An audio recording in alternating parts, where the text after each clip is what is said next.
কাছের মানুষগুলিকে হারিয়ে ফেলব। এই ভয় কখনোই মনের মধ্যে থাকা উচিত নয়। যদি ভয় থাকে তাহলে থাকুক এই বিষয়ে যে সকল মানুষ আমার জীবন থেকে আমার থেকে দূরে চলে যাচ্ছেন, তাদের বাধা দিতে দিতে আমি যেন নিজেকেই না হারিয়ে ফেলি, নিজের অস্তিত্বকেই না হারিয়ে ফেলি, নিজের ব্যক্তিত্বকে, নিজের বিচারধারাকে, নিজের করুণার শক্তি না হারাই। তাহলে এই ভয় ত্যাগ করুন আর আমার সাথে ভালোবেসে বলুন, রাধা রাধা। মানুষের জীবনে দুই ধরনের আবেগ থাকে যা চিরকাল তার সাথে বসবাস করে। প্রথম, স্বপ্ন। দ্বিতীয়, অজুহাত। মানুষ হাজার হাজার স্বপ্ন দেখতে পারে। আমাকে এই কাজ করতে হবে, আমাকে ওখানে ঘুরতে যেতে হবে, আমায় জীবনে এই অসম্ভব কাজ বাস্তবায়িত করে দেখাতে হবে, আদি ইত্যাদি। এবার ঠিক যেমন স্বপ্ন দেখেন সেইভাবে অজুহাতও খুঁজে নিয়ে আসেন। আমি এই স্বপ্ন পূরণ করতে পারলাম না, কারণ আমাকে কেউ সাহায্যই করলো না, কারণ আমি দুর্বল হয়ে পড়েছিলাম, কারণ আমার কাছে সময়ই ছিল না, আদি ইত্যাদি। এবার সাফল্য এবং অসফলতার মাঝখানে এই ধরনের সংঘর্ষ হতে থাকে। সাফল্য তখন লাভ করা সম্ভব যখন আপনার স্বপ্ন আপনার অজুহাতের থেকে অনেক বড় হয়, আর অসফলতা তখন পাবেন যখন আপনার অজুহাত আপনার স্বপ্নের থেকে অনেক বড় হয়। আপনি যদি সাফল্য লাভ করতে চান তাহলে চেষ্টা করতে থাকুন, পরিশ্রম করুন। যদি অসফল হন তাহলে ভয়ভীত হওয়ার কোনো প্রয়োজন নেই। নিজের ভুল বুঝুন, তাকে শুধরে নিন, আবার চেষ্টা করুন। কিন্তু যদি নিজের জীবনে অজুহাত নিয়ে আসেন তখন স্বপ্ন কখনো পূরণ হবে না। আসুন আমার সাথে ভালোবেসে বলুন, রাধা রাধা। এমন কিছু রয়েছে মানুষের মনে, তাদের জীবনে, এমন এক আবেগ যা সর্বজন বিদিত, যা সবাই জানেন যে উপস্থিত আছে। সেটাকে আমরা সমস্যা বলে থাকি। এমনিতে আমরা সকলেই জানি যে এমন কোনো গৃহ নেই যেখানে মৃত্যুর ছায়া পড়েনি, এমন কোনো বৃক্ষ নেই যার দ্বারা ওষুধ তৈরি সম্ভব নয়, এমন কোনো অন্ন নেই যা সময়ের সাথে বিষ বা অমৃতে পরিণত হতে পারে। এবার এই সমস্যাগুলি কোনো ব্যক্তির জন্য সমস্যা হতে পারে, কিন্তু নিজে থেকে এরা কোনো সমস্যাই নয়। এরা আসে আমাদের সাহায্য করতে, আমাদের কিছু শেখাতে। আপনি নিজেই দেখুন, পর্বতের শিখর থেকে কোনো এক পাখি পড়ে গিয়ে নিজের প্রাণ ত্যাগ করলো। সেটা কখন সম্ভব?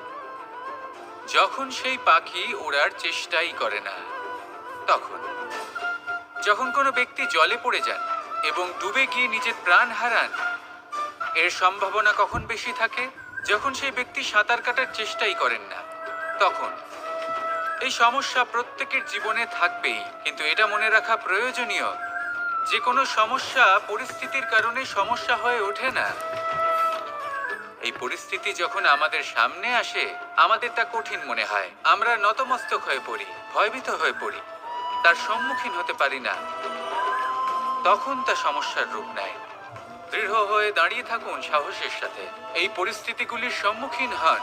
দেখবেন সমস্যা কখন সাফল্যে পরিণত হবে আপনি জানতেই পারবেন না। আসুন আমার সাথে ভালোবেসে বলুন, রাধা রাধা। দীপাবলি আমাদের সবথেকে বড় উৎসব। শ্রীরাম রাবণকে পরাস্ত করে 14 বছরের বনবাস কাটিয়ে আবার অযোধ্যায় ফিরে এলেন অমাবস্যার রাত্রে। অযোধ্যায় সবাই খুব প্রসন্ন ছিলেন, খুবই উৎসাহিত ছিলেন। অযোধ্যায় সহস্র প্রদীপ প্রজ্বলিত করা হয়েছিল এই উৎসবে। একে আমরা দীপাবলি বলে থাকি।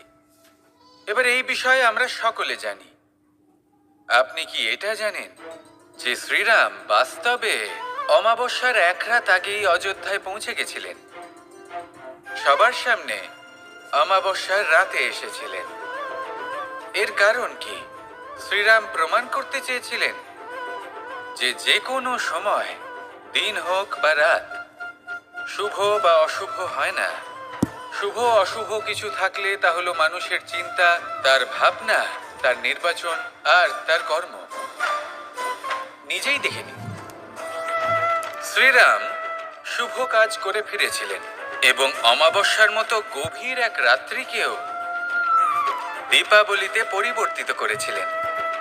এমনটাই যদি আমরা করতে পারি, তাহলে এমন কোনো গৃহে যান যেখানে অসহায় ব্যক্তি রয়েছেন, যা অন্ধকারাচ্ছন্ন, আর সেখানে প্রকাশ প্রজ্বলিত করুন। প্রকাশ সহায়তার, প্রেরণার, আশার। যদি এমন কিছু আমরা করতে পারি, তাহলে তাকে প্রকৃত অর্থে দীপাবলি বলা যেতে পারে।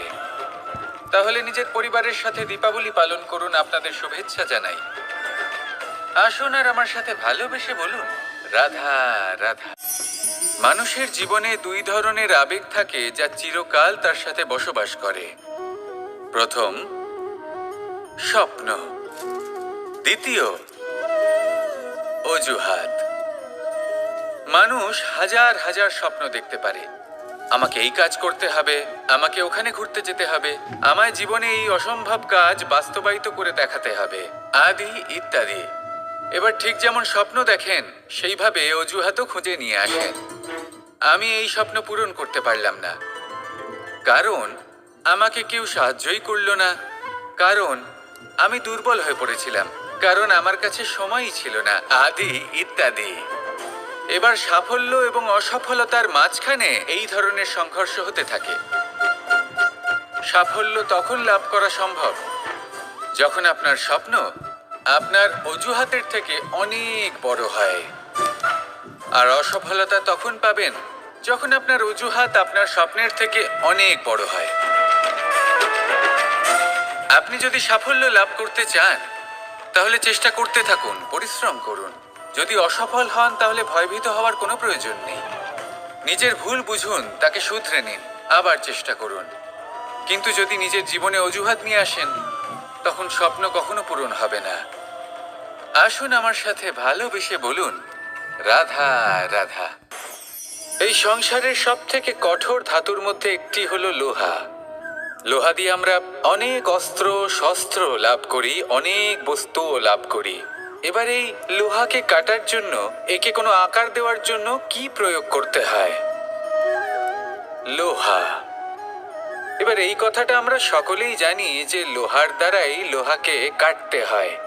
এবার এই কথা আমি আপনাকে কেন বলছি? এরপরে খুব বড় একটা প্রশ্ন আসে, যা খুব বড় শিক্ষা দিয়ে যায়। এটা কেন হয় যে আমরা একটা লোহা দিয়ে একটা লোহাতে আঘাত করছি, কিন্তু যে লোহা দ্বারা আঘাত করছি তার আকার বদলাচ্ছে না, যার ওপর প্রহার করছি তার আকার বদলাচ্ছে? এতে পার্থক্যটা কোথায়? পার্থক্য হলো তাপমাত্রার। দেখুন, যে লোহাকে আমরা কাটতে চাই তার তাপমাত্রা বাড়াতে হয়, তাকে গরম করতে হয়। আর যে লোহা দ্বারা আমরা আঘাত করতে চলেছি, সেই লোহা আমাদের ঠান্ডা রাখতে হয়। অর্থাৎ ঠান্ডা লোহা গরম লোহাকে কেটে দেয়। এবার এই শিক্ষা কি আমাদের জীবনে যথেষ্ট নয়? আমাদের জীবনে অনেক সমস্যা আসতে পারে, কিন্তু আমাদের এই বিষয়ে বিশেষ খেয়াল রাখতে হবে যে আমাদের মনকে আমরা যেন ঠান্ডা রাখি, এই মস্তিষ্ককে শান্ত রাখতে হবে। যদি আমরা ক্রোধ বা ঈর্ষার আগুনে জ্বলতে থাকি, বিদ্বেষের আগুনে জ্বলতে থাকি, তাহলে আমরাও সেই লোহার মতোই হয়ে যাব, যার তাপমাত্রা অত্যন্ত বেশি। তখন যে কেউ এসে আমাদের বিচ্ছিন্ন করে চলে যাবে। মনে রাখবেন, যিনি যত বেশি স্থির বুদ্ধির অধিকারী, যিনি হলেন সব থেকে বেশি শান্ত, তিনি হলেন সব থেকে বেশি বলশালী। তাহলে শান্ত থাকুন আর আমার সাথে ভালোবেসে বলুন, রাধা রাধা। মানুষ কখনো কখনো সময়কে নিয়ন্ত্রণ করতে চেষ্টা করে, কখনো কখনো সময়ের গুরুত্ব বুঝতে পারে না। এটা ভাবে যে এই কিছু মুহূর্ত কেটে যাক, একে অতিবাহিত করি, তাহলে কি বা হবে? কয়েকটা মুহূর্ত মাত্র। কিন্তু তা নয়। আজকের একটা মুহূর্ত ভবিষ্যতের অনেক বড় পরিবর্তনের ভিত হতে পারে। আজকের একটা মুহূর্ত আপনার ভবিষ্যৎকে উজ্জ্বল করে তুলতে পারে। সেই জন্য ছোট ছোট মুহূর্তগুলিকে অদেখা করবেন না। সময়কে কাজে লাগান, পূর্ণরূপে কাজে লাগান। এবার যদি আপনি কাউকে সাহায্য করতে চান আর সেই কারণেই যদি থেমে থাকেন, তাহলে ঠিক আছে, কারণ আপনি কাউকে সাহায্য করে তার জীবনকে আরো ভালো করে তুলতে চাইছেন, আরো শ্রেষ্ঠ করতে চাইছেন। এই পুণ্য, এই কর্ম ফিরে আপনার কাছেই আসবে আর আপনার জীবনকে শুভ করে তুলবে। কিন্তু যদি আপনি আলস্যের কারণে থেমে থাকেন এবং কিছুই না করেন, সময় নষ্ট করেন, তাহলে কিন্তু একটাই ঘটনা ঘটবে, আপনার ভবিষ্যৎ